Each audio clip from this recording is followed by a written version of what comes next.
Hi, everyone, and welcome to Afternoon Tea. We're at episode 5 here with Shawn Bradbury Hello, and, everyone. and Niyati Patel, and we're here working in our own capacities with parents. Shawn works with single dads, and me with parents and communities and families. So, today we would really want to go into something that we face very often, not just between him and I, but in general, we notice around the people that we live with and engage with, friends and family, and even in work. The question is, where do I say no? How do I say no? Do I really want to say no? When in fact, I really want to be with all these people. Um, and in other words, we call this setting boundaries, but this can go in so many different ways. And so we want to explore this in conversation, and we would love for you to join us in your comments and likes and subscribe so we can keep these ongoing conversations relevant and meaningful for ourselves and for you. All right, so here we are. I guess, Shawn, I have a question. If you had to think of a time when you realized that you have to say no to someone, think of a memory, because I'm thinking of a memory from a while ago when I've realized that I need to do something, that there's a need for space, but it's also very loving and kind. Yeah, I think when we were talking about this a little before the recording, I can come up with truly many scenarios when it comes to that.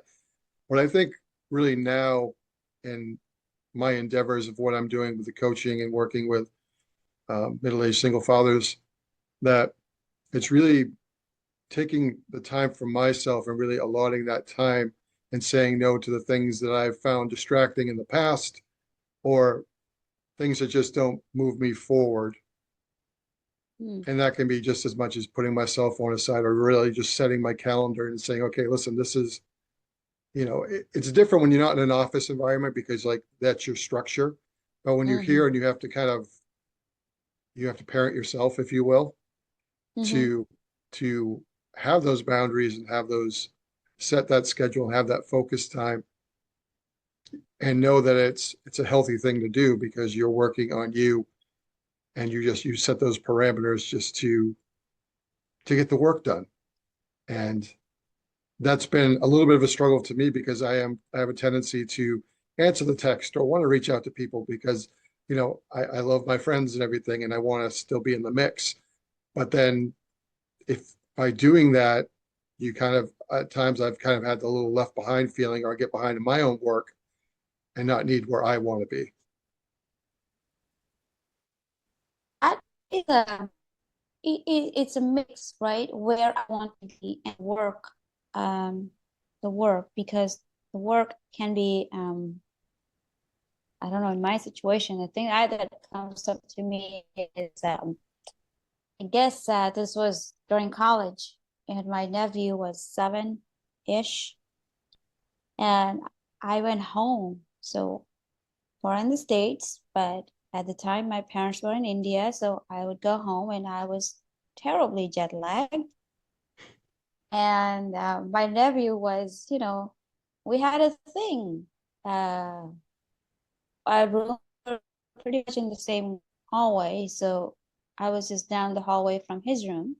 And first thing in the morning, he would come, wake me up, and but now I was sleeping, and I like to leave my door open. But then he would come wake me up, and in the sweetest way. It was the sweetest thing. So I left a note. He could read by then. So I left a note, I want to sleep. Could you please not wake me up? And he was very sad. He's 7 years old. He was very sad that day. And I said, what happened? And he didn't say what happened. And I said, is that the note? Do you want me to take it down? He just said yes.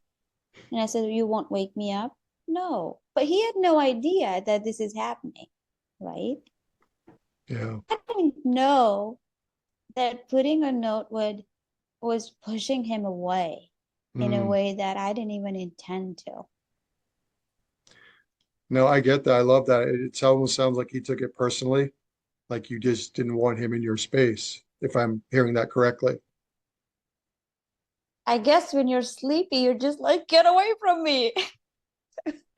I deal with And that I every was a morning. college student, you're not, you're just, but that really brought home something for me. So what is it that you are working on? What is it that we are creating that space for ourselves? And what is it that's keeping us connected with, the people in our lives? And I guess that's where there's also frustration when you can't. So I mean, this is what came to me today, and I'm so glad that he taught me something so important, and he was only 27 at the time. Um, but a lot of times we struggle with simple things like this, and it becomes so frustrating over time. And it starts to really creep into our relationships and also with ourselves, our relationship with ourselves, because uh we're right. And we're kind of judging ourselves, how can I say this? Should I say this? Or can I? Sometimes I think it's hard. Sometimes I've noticed that is sometimes it's hard to even acknowledge that I would want to be alone. Mm. Um, does that mean a disconnect? Does that mean that I'm rejecting somebody else? Or am I setting myself up for never connecting by saying something like this? Just the realization that you might need this in this moment or for a while can feel threatening to ourselves. And I've had that too, because um, there are just moments when you don't even realize that stepping away is going to be helpful for you. No, I totally agree with that. And I think a lot of times in relationships, especially in teenage relationships, there's this sense of the minute you say, I want to be with my friends today, or even Mm, I just want to be alone today, regardless of what you're going to do. And maybe their thing is playing video games. Maybe their thing is who knows what, drawing, art, or something. Maybe it is going out in nature, riding their bike. Who knows what it is? I think there's this sense of like, oh, wow, they don't want to be with me. And some people just take mm, it really personally instead of realizing that sometimes you need that space. Sometimes there is this codependence, and having that space and that awareness that it's okay.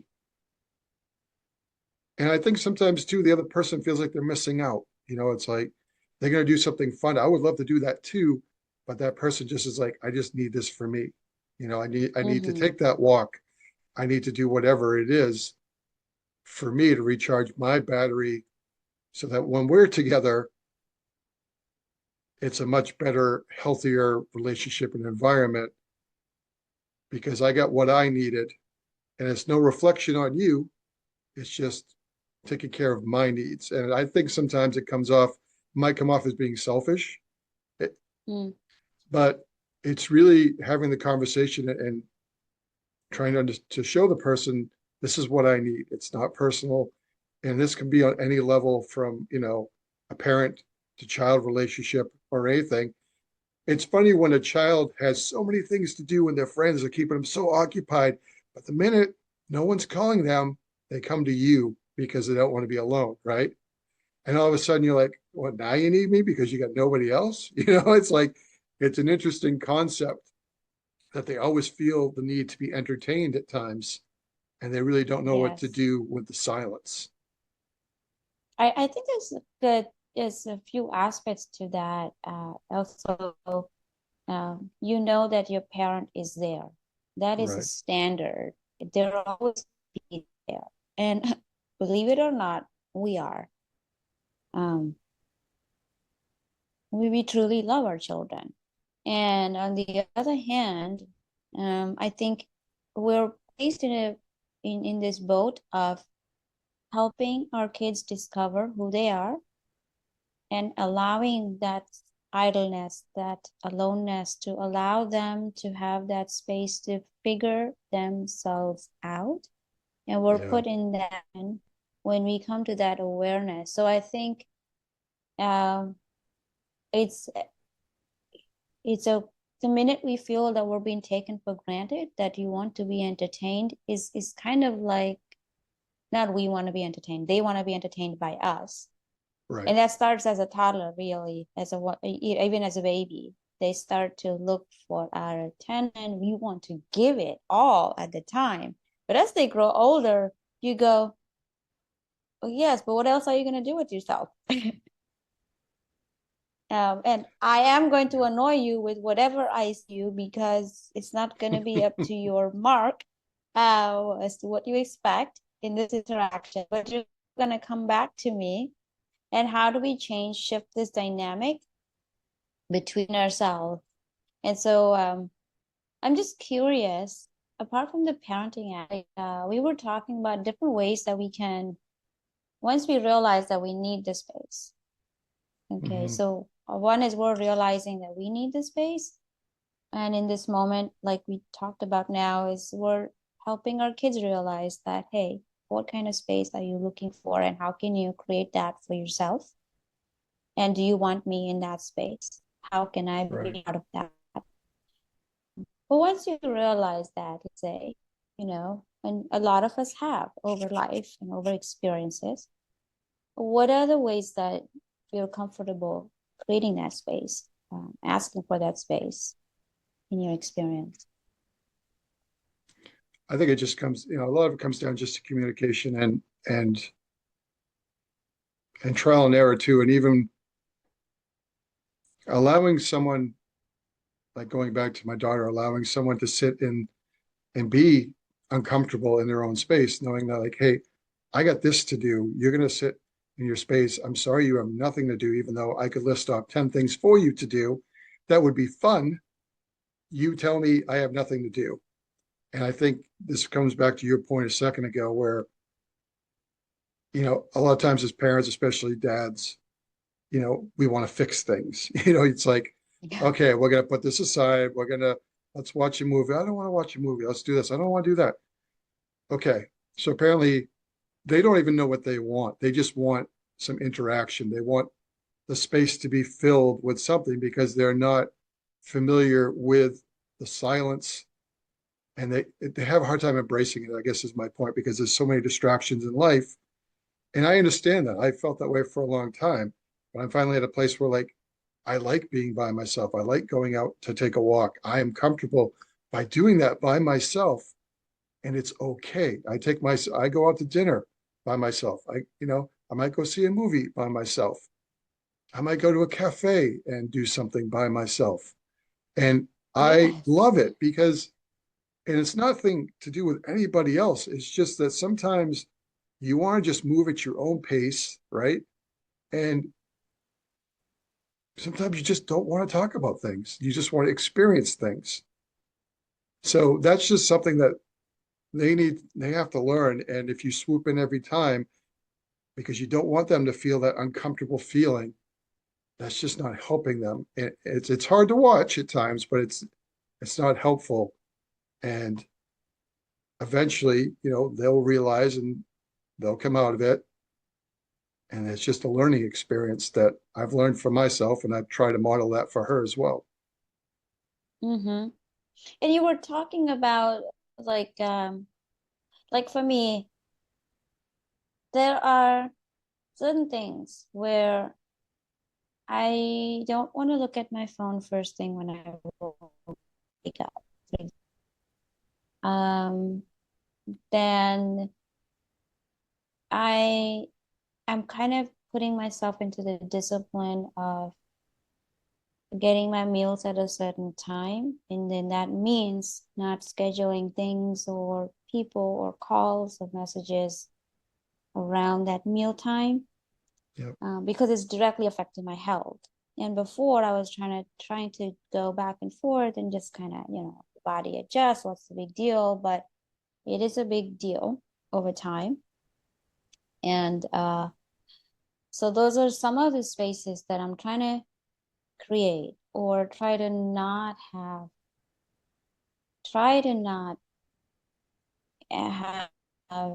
certain kinds of discussion in the later times of the day. So you can,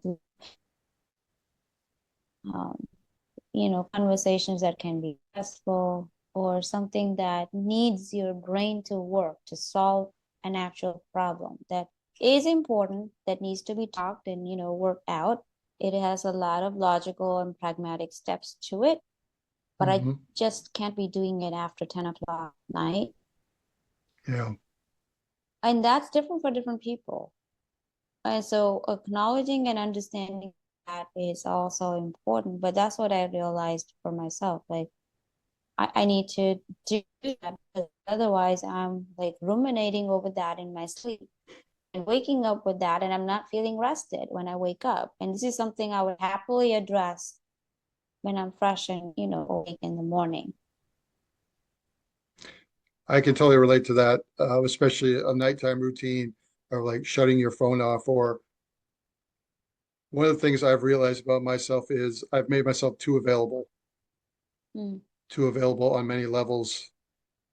And I've watched other people set boundaries, and I've kind of modeled it because I like the people who take the hard stance. And I understand why they do it.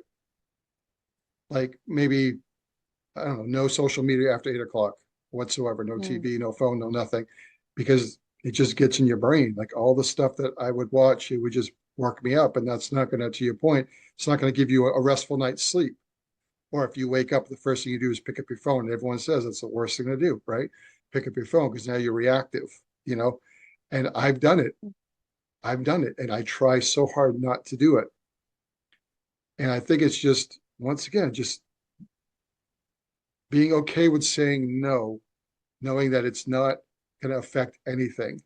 And one of the things a coach mm, told me one time, which I thought was interesting, because I had this fear of missing out on things. They said, if you went that term dark, like you go dark and you take care of yourself for a while, mm. that they said more than likely you go back to those conversations a few weeks later, maybe even a month later, they're probably going to be the same conversation.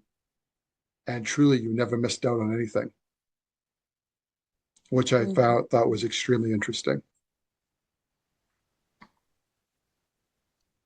I think that is powerful in a sense, in the part of our minds that are telling us, oh, but I have to, but I have to, how can I not? How can I not? Right. Um, but then if we actually did what we need to do for ourselves, when we walk back into that conversation, in many ways, it's gonna shift for the ones that really matter because we Yeah. show up differently just because. And you may even find out that that's not a conversation you need a part of anymore because Yes. because you're a different person and you're just like, it's nothing mean, it's nothing, it's none of that. It's just it's your own growth and you're honoring your growth to say, this just isn't for me. And maybe I'll just limit these interactions. And sometimes there you burn the bridge or you just back off and it's okay. But I think there's a lot of because you're invested in it. But once the investment is not giving you a return anymore, you really have to evaluate that conversation and say, listen, I'm a different person now, and it's okay. And maybe they're a different person at some point too, and they distance themselves as way as well. But I guess my point is, don't be the last person to distance yourself because you're worried about it. Really. Oh yeah, because then it's like everybody moved on and then you didn't have any other choice but to take care of yourself. Be Correct. active in addressing what you need and how you show up. I mean, how I show up, but it's ongoing. It's ongoing. Hmm. I just want to touch on the burning bridges part because I think that's the biggest fear. that we hold. It's missing out, but also, disconnecting. Um, Right. and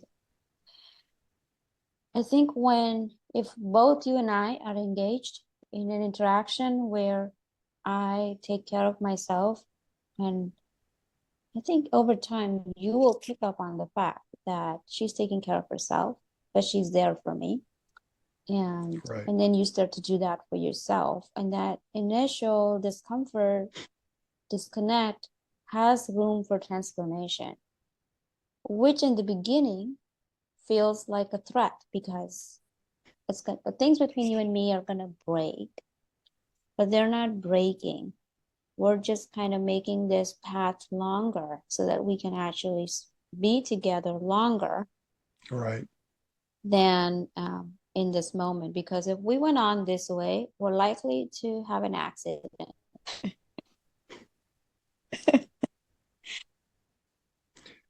I think if you go on that way, there's sometimes you can also build resentment. But it's an interesting thing is it's not about anybody else because no one else is forcing you to do anything. This is all internal. That's why anything that you watch of me, I will never ever point the finger at anybody else. I'm fully aware that it's on me to make these changes and set these boundaries and my priorities and everything. That's on me to do, and I definitely don't fault anyone else for doing that as well because I see the value in that. And then you can come back and then you can, as you grow, there's so much more you can talk about. There's so much more that you can share with each other. Mm-hmm. Um, but not everyone has that awareness either. Some people are in their bubble and they're going to stay in their bubble. And if they're happy in their bubble, that's fine. It's just that I've outgrown the bubble. You know what I mean? It's like my Yes. sphere needs to be bigger, is my point. So, No, and I think it sets the stage for transformation for ourselves and in our relationships.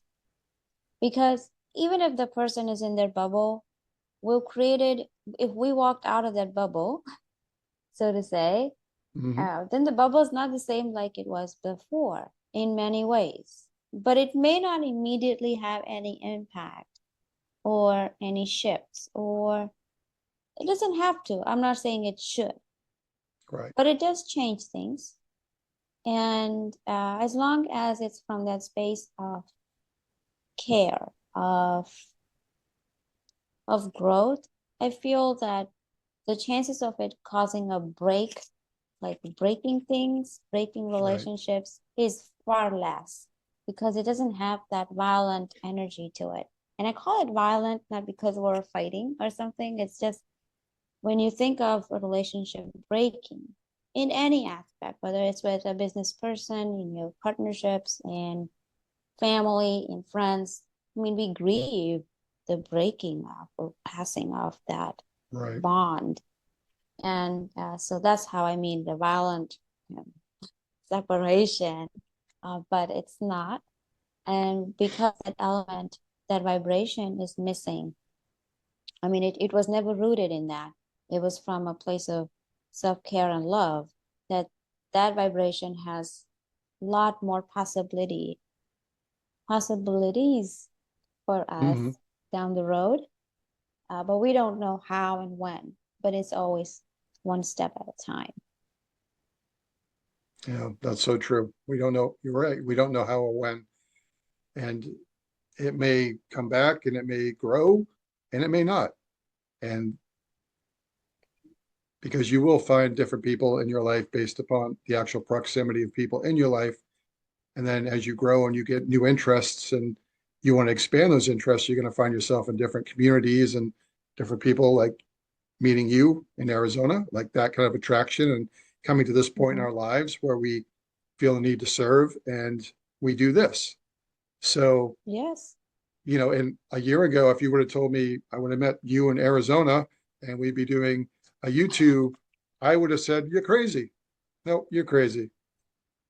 But we put ourselves in a position to be open to those things. And those are the things I want to do. Like, I love these conversations. And I hope the people that watch this really interact with it and resonate with it. That's my whole point of doing this as is yours. So it's just having that connection, everything, finding the right community and tribe and resonating with people. So no, this is awesome. I love this. And I enjoy this too. So with that, everybody, we want to look forward to continuing conversations with you. And we don't know where this is heading either. It's like we don't know what's going to happen. We didn't know we would meet each other, that we would be serving you together, or how we arrived where we have. But I know that this is all, when we speak from our hearts, we're speaking to each other as well. So we appreciate your listening in and sharing and connecting. Thank you very much, and we'll see you next time. Yes. Have a beautiful day. Take care.